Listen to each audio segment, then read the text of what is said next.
No, we got to pay for it. No, we got to pay. See, all these people, they'll write about how we were freeloading. That was President Obama at Ray's Hellburger, the now defunct Ray's Hellburger in Arlington, Virginia, way back on May 5th, 2009. Now, he and Vice President Biden went out for cheeseburgers, and the president said, look, I'd like to take your hamburger on the house, your cheeseburger on the house, but if I don't pay for it, these guys, the press, is going to write about it and make a big stink about him taking advantage of small businesses.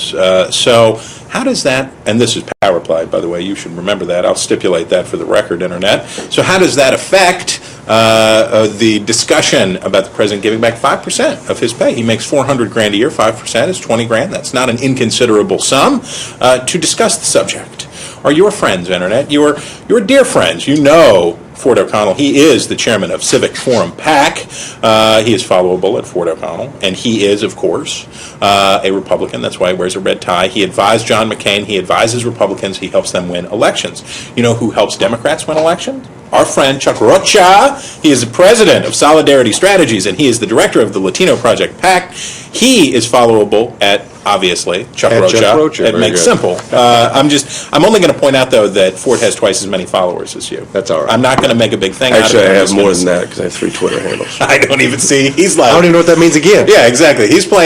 Ford's playing a whole different game than Latinos like Twitter. Yes, this is true. I should work on that. All right. Okay, we all need to revamp our technological approach, except for Ford. But Ford, the president, is showing solidarity with federal workers who are going to be furloughed. Does this help him make the case that he too understands the pain that sequestration is going to cause? He's trafficking in great campaign theater. Okay, that's the bottom line. That's what we like. Now the RNC put out a really weak response about going to Billionaires Row and $180,000 for an airplane jet that he's actually going to have to pay back because if he didn't, the press would write about it. Now here's the deal. The question is, does this stay in the news? And can he force Republicans to give in the same way and keep the sequester going? I don't think he can, because right now he's not done a very good job, and because the sequester's kicked in on March 1st, most Americans are not really feeling it yet.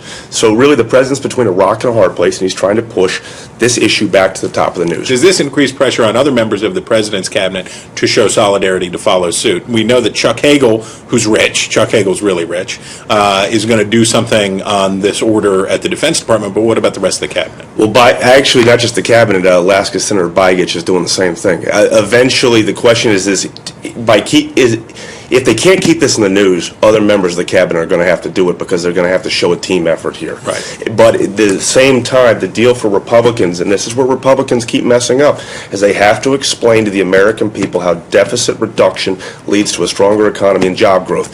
And if they can do that, then this is going to be back in there on their terms. If not, though, the question is, can they keep it in the news? If they keep it in the news, then the Republicans are going to have to kick back and actually have the Republican leadership do the same thing and show solidarity, because at the end of the day, we all know Congress and the White House is not doing its job. Chuck, we appreciate you not throwing anything forward. We appreciate you anyway. We thank you for being here, guys. Thanks very much.